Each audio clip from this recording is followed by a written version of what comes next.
Puji Tuhan, Bapak Ibu Saudara terkasih, khususnya juga Bu Eli, terima kasih waktu yang diberikan kepada kami untuk kami men-sharingkan tentang kebaikan Tuhan dan juga tentang apa yang Tuhan kerjakan, dan saya percaya bahwa semuanya hanya karena anugerah Tuhan. Sebelumnya saya akan perkenalkan diri dulu. Nama saya Wahyu Triyono. Saya dinas di Pertamina dan akhir bulan ini saya pensiun. Jadi ini bulan terakhir saya bekerja di Pertamina. Dan ya nanti mungkin setelah ini Tuhan akan pekerjakan sesuatu yang lebih dahsyat lagi. Nah, selama ini kami banyak pelayanan dengan tim. Nah, saya akan sharekan sore hari ini tentang bagaimana kita menjadi hamba yang taat tanpa batas. Jadi apa yang saya kerjakan ini itu betul-betul hanya karena anugerah Tuhan, hanya karena kemurahan Tuhan. Tapi ada bagian kita yang harus kita lakukan. Jadi terus terang saja, sebelumnya saya ini wakil gembala dari GBI Lewi, GBI Gatot Subroto, Rayon 1H di Cibubur. Kembali lagi Tuhan meminta saya untuk taat tanpa batas. Nah, puji Tuhan, kita akan sharekan tentang kebenaran firman Tuhan pada sore hari ini. Nanti sekalian saya akan sharekan tentang pelayanan-pelayanan kami. Dasar firman Tuhan pada sore hari ini adalah ayat Roma 12 ayat 2 dikatakan, janganlah kamu menjadi serupa dengan dunia ini, tetapi berubahlah oleh pembaharuan budimu sehingga kamu dapat membedakan manakah kehendak Allah, apa yang baik, yang berkenan kepada Allah, dan yang sempurna. Jadi dari ayat firman Tuhan ini ada beberapa hal yang saya tangkap, yaitu kehendak Tuhan itu terdiri ada 3, yaitu yang baik, yang berkenan, dan yang sempurna. Nah, yang saya dapatkan, apa itu kehendak Tuhan yang baik? Yang baik itu artinya sesuatu yang bersifat standar. Ya, contohnya, misalnya kalau kita melihat apa yang kita kerjakan, misalnya contoh kita melayani hari Minggu di gereja, ya, itu baik, ya, bukan berarti tidak baik. Kita rutin segala macam, ya. Tapi sesuatu yang bersifat rutinitas, sesuatu yang bersifat monoton, itu kadang-kadang membuat kita tidak sungguh-sungguh. Nah, salah satu contoh misalnya begini, kita untuk mengetahui kehendak Tuhan membedakan yang baik dan berkenan dulu. Saya ambil contoh misalnya kita pulang kantor, terus suatu ketika kita minta tolong sama pembantu kita atau asisten rumah tangga kita bilang begini, Mbak tolong bikinkan saya minum. Nah, asisten rumah tangga ini kan tentunya job desk-nya kan nyuci piring, ngepel lantai, dan sebagainya, termasuk membuatkan minum. Nah, pada saat kita datang, waktu dia sibuk ngepel lantai, terus waktu kita datang itu kita bilang sama dia, tolong buatkan saya minum.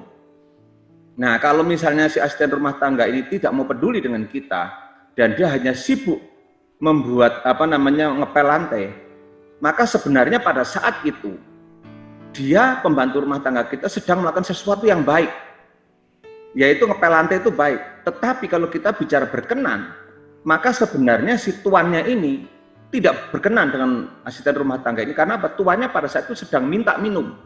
Tuannya sedang kehausan, pulang kantor, sedang betul-betul membutuhkan air. Sementara si asisten rumah tangga ini hanya sibuk mengepel lantai, membersih lantai, bahkan mungkin lantainya sampai kinclong. Nah, di sini yang membedakan. Jadi si asisten rumah tangga ini sedang melakukan sesuatu yang baik, tetapi dia tidak melakukan sesuatu yang berkenan. Nah, jadi sesuatu yang baik itu sesuatu yang standar, yang rutinitas, dan kecenderungannya adalah agamawi. Kenapa? Karena yang baik ini dalam pelayanan, itu agamawi itu kadang-kadang membuat sesuatu yang bersifat menjadi kayak kebiasaan atau kewajiban. Ya. Jadi kita harus hati-hati dengan pelayanan yang bersifat agamawi, yang bersifat rutinitas. Biasanya pelayanan seperti ini ada pelayanan yang kadang-kadang tidak melibatkan hati. Pelayanan kita bersifat hanya karena kebiasaan atau karena tuntutan atau karena profesi atau karena sesuatu yang malah maaf yang mencari rezeki atau mencari berkat. Jadi kelihatannya pelayanan, tetapi sebenarnya sesuatu yang sebenarnya bukan yang Tuhan mau. Nah, biasanya sesuatu yang sekedar baik ini biasanya kita dalam zona nyaman. Nah, biasanya kalau yang seperti itu tidak menerima sesuatu yang kegerakan yang baru. Orang yang dalam zona nyaman biasanya kalau ada sesuatu kegerakan yang baru, biasanya tidak mau terima. Ya, biasanya ya contohnya pada saat saya dulu udah nyaman di pelayanan di gereja dengan jemaat, ya maaf di lingkungan kalangan orang berada, semuanya serba mapan, serba enak, sudah rutin, Tiba-tiba Tuhan bicara sama saya, kamu pergi keluar, layani mereka, doakan mereka, berkati mereka. Secara manusia saya jujur, saya bingung, bagaimana caranya. Tapi inilah sesuatu yang saya tidak mengerti. Ya. Jadi kita harus, pelayanan kita bukan sekedar yang baik. Kita masuk pada level yang seharusnya pada kehendak Tuhan yang kedua, yaitu yang berkenan. Sesuatu yang berkenan itu adalah sesuatu yang menjadi prioritas utama dari Tuhan. Jadi kita harus tahu pada saat kita melayani Tuhan, prioritas Tuhan itu apa. Sekarang kalau kita lihat dengan adanya pandemi COVID ini, Tuhan goncang habis-habisan, ya kan? Semuanya digoncang, gereja-gereja digoncang, hamba Tuhan semua digoncang tanpa terkecuali. Ibadah pun sekarang kita harus online seperti ini. Semuanya sesuatu yang paradigma yang baru, dimensi yang baru, sesuatu yang paradigma yang baru sedang Tuhan kerjakan. Nah, yang berkenan itu adalah sesuatu yang menyenangkan hati Tuhan, ya. Nah, kemudian fokus kepada tuntunan Tuhan. Jadi sesuatu yang berkenan itu kita harus tanya sama Tuhan. Ya seperti asisten rohani. Dia harus dengar-dengaran apa kata tuannya. Tuannya saat ini minta apa? Kalau dia sedang ngepel, terus tuannya bilang ambilkan saya minum, berarti dia harus fokus kepada tuannya. Dia harus fokus tanya sama tuannya. Nah, hari-hari ini sebenarnya kita sudah waktunya bertanya sama Tuhan. Tuhan, pelayanan saya seharusnya seperti apa? Seharusnya pelayanan saya harusnya seperti apa? Apakah saya harus fokus ke dalam terus atau hanya fokus seperti itu? Tuhan, saya keluar. Walaupun kalau kita disuruh keluar, kita nggak ngerti apa-apa sama sekali. Seperti yang saya alami, saya tidak mengerti sama sekali. Tetapi kalau Tuhan sudah suruh, itu Tuhan yang tanggung jawab. Yang berikutnya, sesuatu yang berkenan itu harus sesuatu yang sesuai dengan isi hati Tuhan. Nah, kadang-kadang sesuatu yang berkenan dalam Tuhan itu bersifat sepertinya melawan arus, ya, melawan arus yang saat itu terjadi. Tapi Tuhan bilang, kamu diam saja, nanti ada waktunya, aku akan tunjukkan.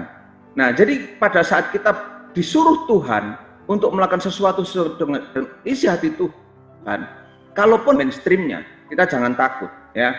Nah, sedangkan level yang sempurna adalah level yang memang harus kita kejar terus-menerus seperti Tuhan Yesus. Nah, arti kata taat menurut Kamus Bahasa Indonesia itu artinya apa? Yaitu taat itu senantiasa tunduk, ya, patuh kepada pemerintah, kepada Tuhan dan sebagainya. Tidak berlaku curang, ya. Kemudian taat tanpa batas, taat tanpa syarat dan ketentuan. Artinya begini, pada saat kita melayani Tuhan, kita harus betul-betul taat tanpa batas. Memang ini tidak gampang, tetapi apa yang saya alami, saya betul-betul merasakan sesuatu yang sangat luar biasa, yang benar-benar saya tidak pernah masuk di akal. Tuhan ketika saat saya menghadapi pergumulan yang sangat berat dalam pelayanan, Tuhan memberikan saya lagu, padahal saya orangnya yang nggak bisa nyanyi, nggak bisa apalagi mencipta lagu. Tapi Tuhan berikan satu lagu, yaitu Taat Tanpa Batas. Nanti saya akan perdengarkan, tapi lagu ini lagi mau direkam sama salah satu perusahaan rekaman, jadi tolong jangan distribusikan dulu, nanti saya bisa kena ini karena sudah tanda tangan kontrak. Tapi saya percaya bahwa ini untuk kemuliaan Tuhan. Nah, kemudian contoh ketaatan yang kalau kita lihat di dalam Alkitab, itu di dalam Kejadian 6 ayat 22 tentang Nuh. Pada saat Nuh disuruh membuat bahtera, itu dikatakan dalam Kejadian 6 ayat 22 itu bahwa Tuhan itu kan berbicara apa? Tuhan menentukan ukurannya, kayunya, desainnya, sampai dikatakan tingkap-tingkapnya itu dibuat bertingkap-tingkat, ukurannya sekian hasta dari kayu gofur dan sebagainya. Jadi Tuhan itu menyuruh Nuh itu ternyata sangat detail. Nah, di dalam Kejadian 6 ayat 22 itu dikatakan dan Nuh melakukan persis seperti kata Tuhan, apa yang difirmankan Tuhan. Jadi ketaatan tanpa batas itu adalah harus sesuai dengan apa maunya Tuhan. Nah, ketaatan yang berikutnya adalah waktu Abraham mengorbankan Ishak. Abraham mengorbankan Ishak. Ishak adalah anak perjanjiannya yang sudah ditunggu sekian tahun, tapi tiba-tiba Tuhan minta Ishak untuk, bahasa kasarnya, untuk disembelih lah gampangnya. Dan Abraham taat. Dan dari ketaatan tanpa batas itu Abraham mendapatkan berkat yang sangat luar biasa. Kemudian yang berikutnya lagi, ketaatan yang berikutnya adalah pada saat orang Israel keluar dari tanah Mesir, yaitu pada saat dia berjalan dengan tiang awan dan tiang api. Tiang awan dan tiang api ini berbicara tentang tuntunan Tuhan. Kadang-kadang saat kita sedang dalam zona nyaman, itu ibaratnya bangsa Israel pada saat tengah malam lagi tidur enak-enak, tiba-tiba tiang api bergerak. Waktu tidur enak-enak tiang api bergerak, maka malam itu juga orang Israel, Musa beserta pasukannya beserta orang Israel, dia harus membongkar tenda, ya kan, harus berjalan mengikuti tiang api. Demikian juga pada saat siang hari, misalnya dia sudah di tempat yang teduh, ada oase, mungkin ada pohon kurma, lagi enak-enak istirahat, tiba-tiba tiang awan bergerak, maka saat itu juga tenda harus dibongkar dan mengikuti tiang awan. Nah, kadang-kadang kita dalam pelayanan, pada saat pelayanan kita sudah enak-enak, sudah nyaman, sudah indah, wah jemaatnya banyak, orang yang mampu, gedung bagus, kamar ruangan ber-AC, semuanya bagus. Tiba-tiba Tuhan bilang, kamu keluar dari sini dan kamu masuk ke dalam pelosok-pelosok. Nah, apakah kita siap untuk mengalami seperti ini? Ya. Kemudian berikutnya lagi perjalanan hidup Yusuf. Ya, kita tahu Yusuf mengalami proses yang sangat panjang dan pada akhirnya pada saat setelah dia mengalami proses, Tuhan angkat Yusuf menjadi orang yang berpengaruh di Mesir. Dan yang terakhir dari contoh ketaatan tanpa batas adalah Yesus mati di kayu salib. Nah, sekarang kalau kita lihat ketaatan seorang hamba, itu kalau kita lihat di dalam Mazmur 123 ayat 2 dikatakan, lihat seperti mata para hamba laki-laki memandang kepada tangan tuannya, seperti mata hamba perempuan memandang kepada tangan nyonyanya. Artinya apa? Artinya ini ketaatan di mana seorang hamba laki-laki itu begitu fokus kepada tangan tuannya. Tangan tuannya ngasih kode apa? Kalau tangan tuannya ngasih kode ke belakang, dia akan ke belakang. Kalau tangan tuannya ngasih kode untuk diam, seperti ini, dia akan diam. Jadi ketaatan tanpa batas itu adalah fokus kepada kode-kode tuannya. Kenapa harus berbicara tentang tangan tuannya? Tangan tuannya itu berbicara tentang kode. Sesuatu, kenapa kok bukan mulut? Mulut itu kan bicara, itu sudah sesuatu yang sudah istilahnya sudah lebih kasar, lebih. Tapi kalau tangan itu berbicara tentang kode. Misalnya tuannya cuma bilang begini, berarti disuruh diam. Kalau tuannya bilang begini, suruh ke belakang. Artinya apa? Kita harus tahu kode-kode dari Tuhan. Kita harus tahu sinyal-sinyal sekecil apapun dari Tuhan. Kita harus peka dengan apa yang Tuhan mau. Dan kalau kita dengan apa yang Tuhan mau, maka perkenan Tuhan akan turun atas kita. Nah, ciri-ciri seorang hamba Tuhan yang taat tanpa batas, itu yang pertama tidak punya hak untuk menuntut. Artinya kita tidak punya hak untuk menuntut tuannya. Kita tidak bisa bilang, wah Tuhan saya sudah begini-begini, kok kenapa kok Tuhan perlakukan saya begini? Nggak bisa. Kita namanya doulos, namanya hamba. Iya hamba, ya bahasa kasarnya jongos. Kita yang Tuhan mau. Selalu dengar-dengaran apa kata tuannya. Kita peka, ya kan, kode-kodenya. Melakukan apa saja yang tuannya mau tanpa kompromi. Jadi harus tanpa kompromi. Jadi memang kita harus taat tanpa batas itu memang betul-betul sesuai dengan apa yang Tuhan mau. Yang berikutnya adalah tidak berbicara untung dan rugi. Jadi untuk taat tanpa batas itu kita jangan mikir untungnya apa. Ya, saya nanti mau tahun 2014, 2013 saya disuruh Tuhan membuat bukit doa. Nah, yang menjadi pertanyaan, kenapa Tuhan suruh kok saya mengalami seperti ini? Nah, pada saat itu Tuhan berbicara, aku tidak pernah salah. Aku cuma minta dari kamu supaya kamu nurut dan taat. Dan sudah tahu, bulan lalu, sekitar 2 bulan yang lalu, dia bilang, Pak Wahyu, saya minta surat-surat tanahnya, dan Pak Wahyu mintanya maunya dibangun seperti apa. Tiba-tiba orang ini, saudara, dia digerakkan Tuhan untuk membangun villa kami, membangun jalan, bangun jembatan, membangun semua diperbagi habis-habisan, tanaman diperbagi, dan kalau dihitung-hitung secara keuangan, itu jumlahnya sudah levelnya M, saudara. Ini sesuatu yang sangat tidak masuk di akal. Di kondisi pandemi COVID seperti ini ada Tuhan bisa gerakkan orang yang seperti itu. Dan saat ini sedang dalam tahap pembangunan. Jadi untuk berbicara tentang ketaatan itu jangan bicara untung dan rugi. Tapi nurut aja apa kata Tuhan. Tapi Tuhan tidak pernah akan merugikan kita.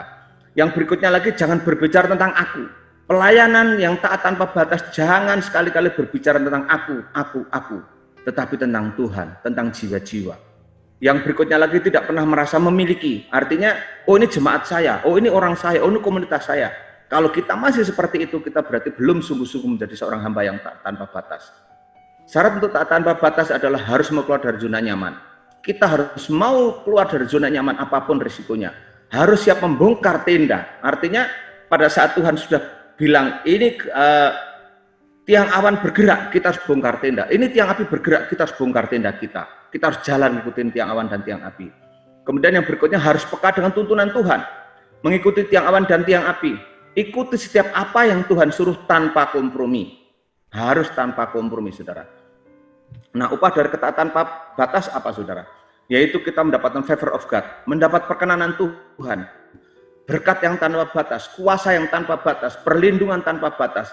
Akan mengalami mukjizat yang tidak lazim. Ya. Dan tadi yang saya saksikan tadi, saudara, bayangkan dalam kondisi pandemi COVID seperti ini, ada seseorang yang digerakkan untuk mengucurkan dana miliaran untuk membangun resort yang jauh lebih bagus dari sebelumnya. Di situ ada tempat bukit doanya, dan waktu tahun 2018 kemarin, 2018 bulan April itu hancur berantakan. Tapi Tuhan punya cara untuk memulihkan. Sehingga lewat orang yang baru kami layani, orang yang kami layani belum ada 1 tahun, saudara, dia digerakkan Tuhan untuk membangun kembali, bahkan lebih bagus dari sebelumnya. Ya, nanti akan kami pakai lagi untuk pelayanan itu. Ya, nah itu saudaraku, tentang ketaatan batas, Tuhan sangat luar biasa. Jadi saya rasa itu saja testimoni dan sharing firman Tuhan sore hari ini. Puji Tuhan, Tuhan memberkati.